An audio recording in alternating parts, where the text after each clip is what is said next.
Continuing in Allama Iqbal's reconstruction of religious thought in Islam, and still in Chapter 1, we are going to, in this video, briefly look at his, I think it's his first definition of knowledge in Chapter 1. I think we're going to see more later.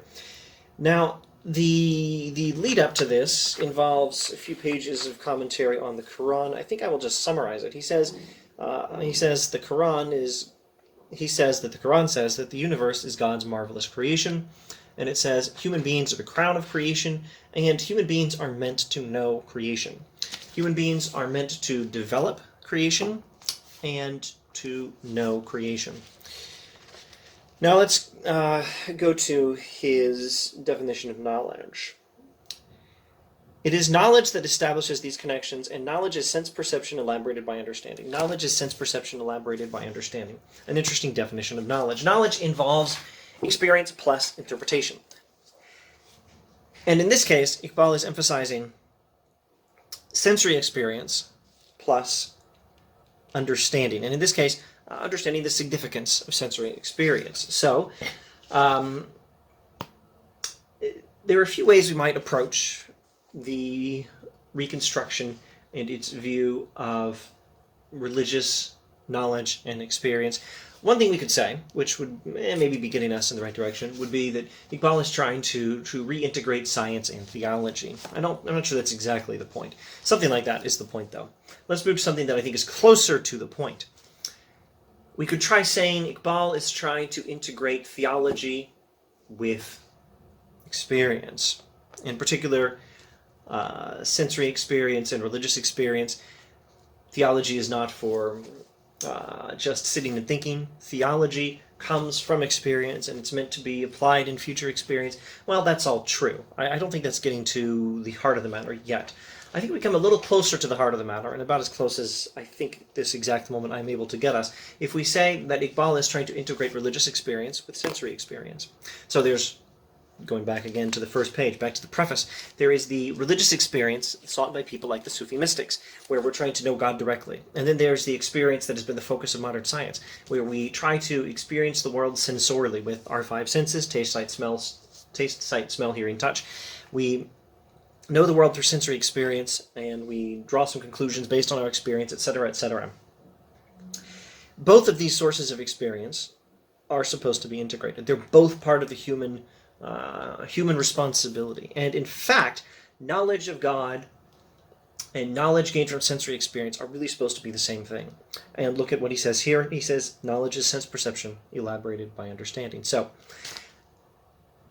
knowledge of God that comes, at least in part, through understanding the world God created, that God put us in, that God gave us responsibility to cultivate, to develop, and to know.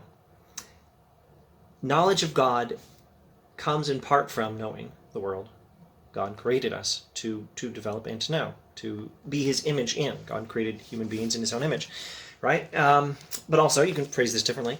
A proper understanding of sensory experience means interpreting it properly according to some theological insight.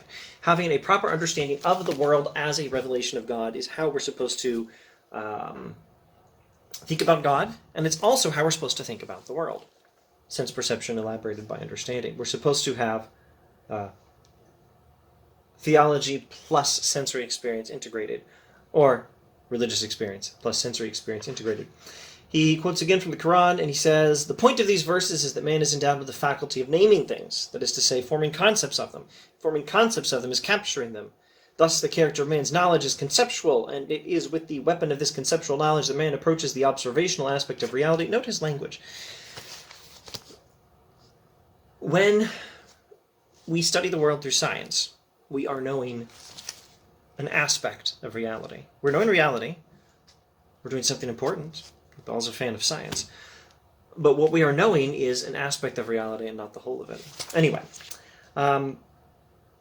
human knowledge is conceptual, and it is how we approach the observational aspect of reality. Okay, so we approach the reality we observe with our senses and interpret it by means of concepts. Now, what's that language from Jesus? Yesu. He who has eyes to see, let him see. He who has ears to hear, let him hear. Actually, I think Jesus does say that, but he's probably getting it from Isaiah or someone else in the Old Testament. Whoever has eyes to see, let him see. Whoever has ears to hear, let him hear. And now, not making a theological point, he who has eyes to see, let him see. Iqbal here sounds a bit like Kant. Sensory experience has to be interpreted by concepts, but this is not exactly like Kant. We've got to have the right concepts, and the right concepts are largely going to be theological concepts. Okay, so anyway, the point of these verses he quotes is that man is endowed with the faculty of naming things, which is forming concepts of them. Well, this is an old idea from religion, specifically from Abrahamic religions. Human beings are given the responsibility of naming creation, which means forming the right concepts of them. This is part of how we govern creation, that we are set in as God's images. Human beings are made in the image of God, which means we have responsibility to cultivate creation, to represent God on earth by cultivating creation, but also by knowing it. And part of how we cultivate and develop creation is by naming it. Anyway, let's move on to the next page. We're getting towards some of his really interesting remarks on religion and experience and knowledge, which we'll probably save for the next video, but let's just finish the lead up to that. He quotes the Quran in 1, 2, 3, 4, 5 passages, where it references signs for those who understand, signs to men of knowledge, signs for men of insight, signs unto people who believe, signs for all men. And he says, no doubt the immediate purpose of the Quran is the reflective observation.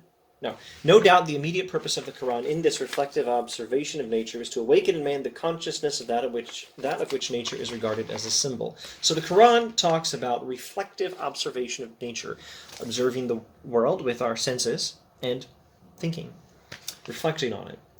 And we're supposed to have consciousness of that of which nature is regarded as a symbol. Now, what could that mean? Well, I think it means, perhaps obviously, when we are observing the world, the physical world, the physical aspect of reality, when we are knowing the world with our five senses, when we are knowing the world by means of sense perception, we ought to be conscious of that of which this world is a symbol, which would be, of course, God. Be conscious of God in knowing the physical world.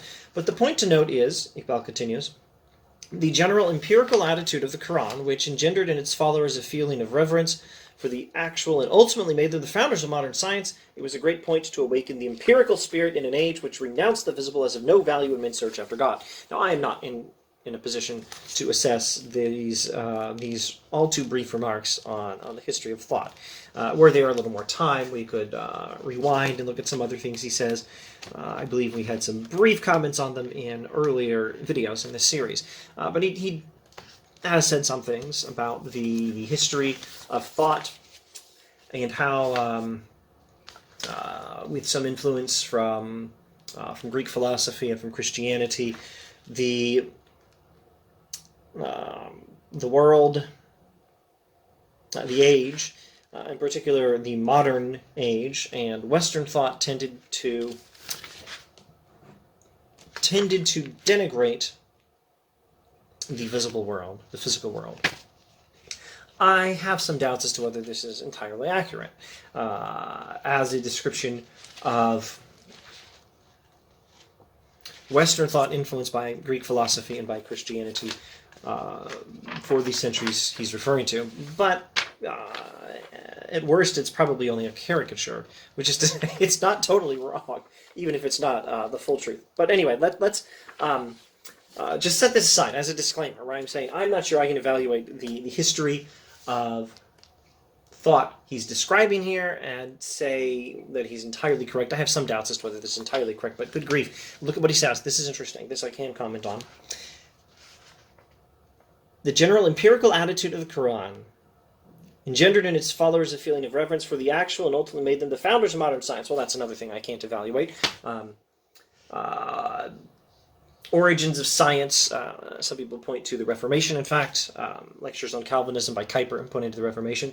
Some people like Iqbal and some scholarship he cites here Off the top of my head, I'm having trouble remembering the name, but he cites one person in particular. Will cite Islam as a source of modern science, and others will point to the Renaissance. I don't know.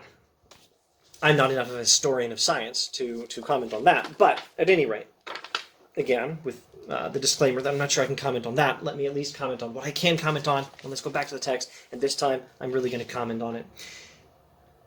The general empirical attitude of the Quran engendered in its followers a feeling of reverence for the actual, and it awakened the empirical spirit in an age which renounced the visible as of no value in men's search after God.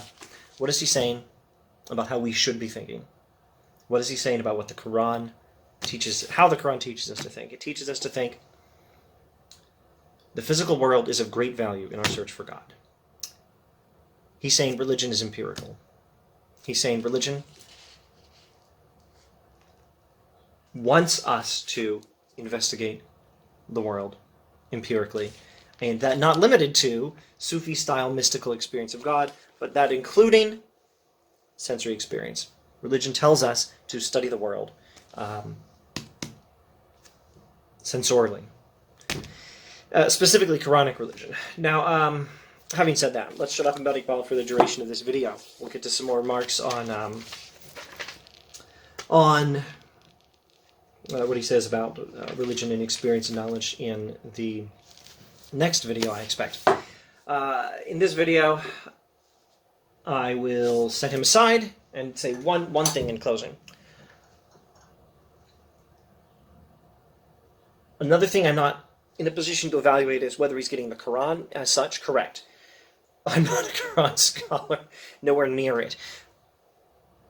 I don't dispute that he's getting the Quran correct. I think he probably is, but I'm not in a position to evaluate that. I am in a position to say, speaking of Christianity, I think Christian thought totally agrees on this point. I think the Bible teaches much the same thing. Human beings are made in the image of God. That's in the Torah. That's in Genesis. We have the responsibility of developing, cultivating creation, and knowing it, and the heavens declare the glory of God is a line from, I believe, the Psalms, David, the Zabur. We are meant to know God in part by knowing the world God created and by knowing it as the creation of God. I think on a lot of these things, he may be appealing to the Quran, and I don't disagree with that, but a lot of this is the sort of thing that I think is pretty central to Abrahamic religion in general. All right, I'm done. I'll shut up until the next video. Thanks for watching.